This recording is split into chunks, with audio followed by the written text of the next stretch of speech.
masuk kerajaan surga.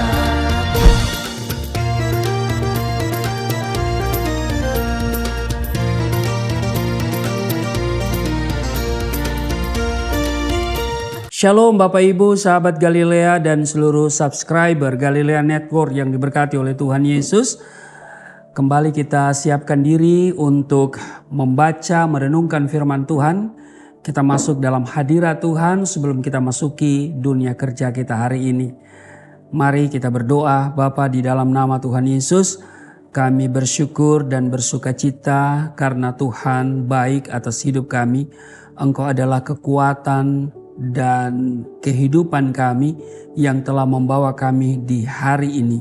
Engkau yang sudah menjaga, menyertai, memberkati sepanjang malam istirahat tidur kami. Dan terpujilah Engkau, kami akan membaca, merenungkan firman Tuhan sebelum kami masuki dunia kerja kami. Tuhan urapi kami, buka hati pikiran kami merindukan hadirat Tuhan. Firman Tuhan akan kami baca, kiranya menjadi rema dalam hidup kami. Di dalam nama Tuhan Yesus, haleluya, amin. Saudara, Ayub pasal 2 di ayat 11, 12 dan 13 dikatakan begini.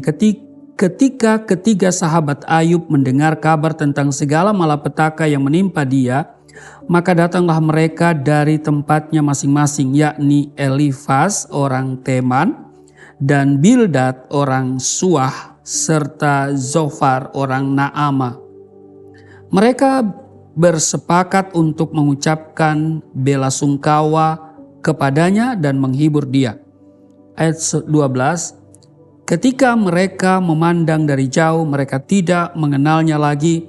Lalu menangislah mereka dengan suara nyaring. Mereka mengoyak jubahnya dan menaburkan debu di kepala terhadap langit. Ayat 13, lalu mereka duduk bersama-sama dia di tanah selama 7 hari 7 malam. Seorang pun tidak mengucapkan sepatah kata kepadanya karena mereka melihat bahwa sangat berat penderitaannya. Saudara, di ayat 11 bagian B di Ayub pasal 2 dikatakan mereka bersepakat untuk mengucapkan bela sungkawa kepadanya dan menghibur dia. Saudara, kita dikatakan hidup dalam kasih apabila kita memiliki kerelaan melayani orang lain. Itu ukurannya, saudara. Saudara tidak bisa berkata, oh saya mengasihi, tapi saudara tidak mau melayani. Nah saudara ya, jadi ukurannya adalah melayani. Melayani itu adalah tanda bahwa engkau punya kasih atau hidup di dalam kasih. Tuhan Yesus berkata di dalam Markus pasal 10 ayat 45, karena anak manusia juga datang bukan untuk dilayani, melainkan untuk melayani dan untuk memberikan nyawanya menjadi tebusan bagi banyak orang. Sebagai pengikut Kristus, saudara dan saya wajib mengikuti dan meneladani Tuhan Yesus. Amin. Dikatakan kita wajib hidup sama seperti Kristus telah hidup. Janganlah kita melayani orang lain karena ada sesuatu yang menguntungkan bagi kita. Namun ketika sudah tidak ada lagi peluang memperoleh keuntungan, secepat itu pula kasih kita berakhir. Atau istilah populernya habis manis sepah dibuang. Ya kan? Saudara, kita tidak boleh menerapkan kasih model demikian sebab kasih harus dilakukan dengan tulus dan tanpa pamrih. Seperti kasih seorang sahabat yang menaruh kasih setiap waktu dan menjadi seorang saudara dalam kesukaran. Sudah bisa lihat itu di Amsal 17 ayat 17. Melayani sesama berarti memiliki kepedulian yang besar kepada orang lain. Setidaknya meliputi 3 hal, saudara. Yaitu peduli pada penderitaan, peduli pada kebutuhan, dan juga peduli pada keselamatan orang lain. Jadi 3 hal itu. Peduli pada penderitaan orang lain, peduli pada kebutuhan orang lain, dan juga peduli pada keselamatan orang lain. Jadi peduli pada penderitaan, peduli pada kebutuhan, dan peduli pada keselamatan orang lain. Peduli pada penderitaan sesama disebut empati. Betul? Empati artinya memiliki perasaan yang sama seperti yang dialami oleh orang lain. Khususnya mereka yang sedang tertimpa musibah. Mereka yang sedang mengalami kemalangan dan juga permasalahan hidup.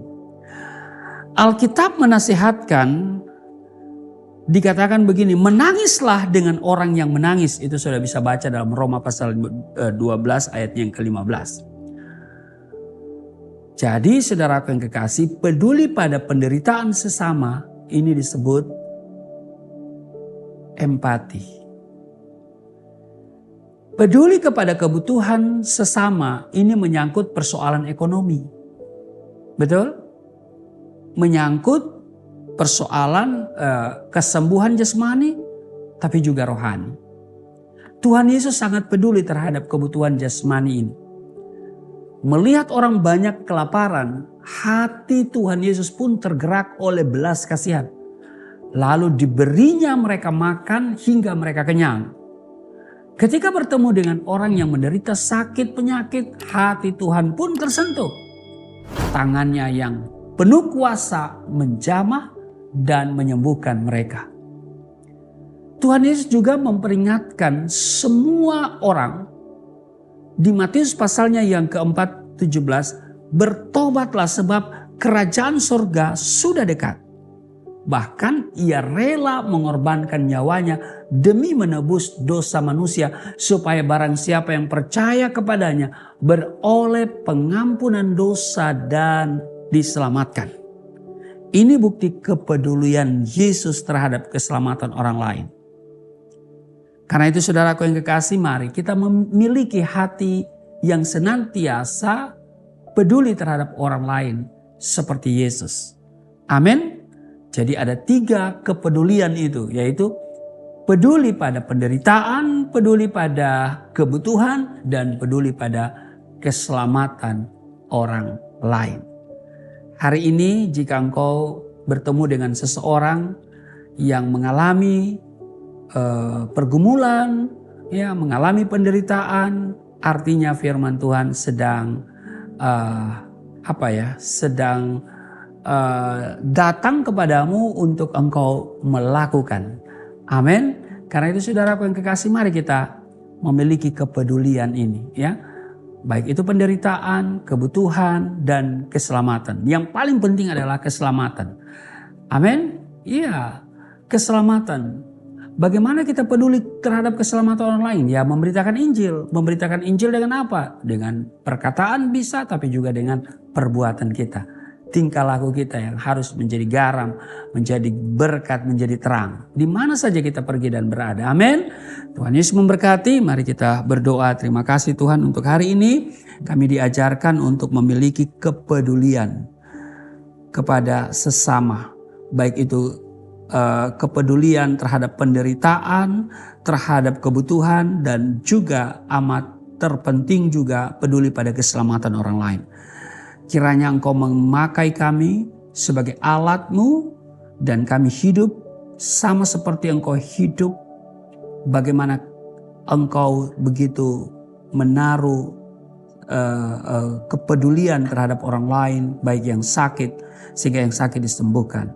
Mereka yang kelaparan diberi makan, dan juga Engkau begitu gencar memberitakan kabar keselamatan itu. Kami mengikuti apa yang Engkau sudah teladankan kepada kami. Kiranya Roh Kudus memberikan kami kekuatan. Pakai kami Tuhan. Di dalam nama Tuhan Yesus, hamba doa untuk seluruh sahabat Galilea, seluruh subscriber Galilea Network, di mana saja mereka berada. Hari ini mereka dipelihara Tuhan, diberkati apa yang mereka kerjakan. Tuhan buat berhasil. Yang sakit Tuhan jamah, sembuhkan, pulihkan. Yang kekurangan diberkati. Di dalam nama Tuhan Yesus. Haleluya. Amin.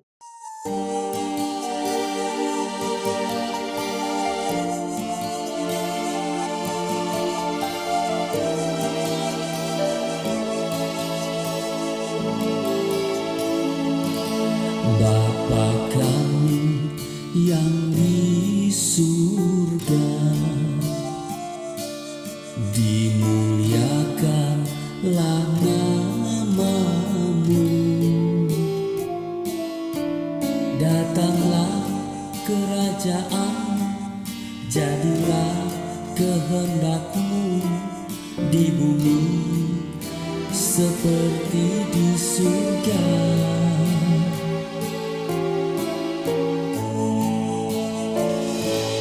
Berikanlah kepada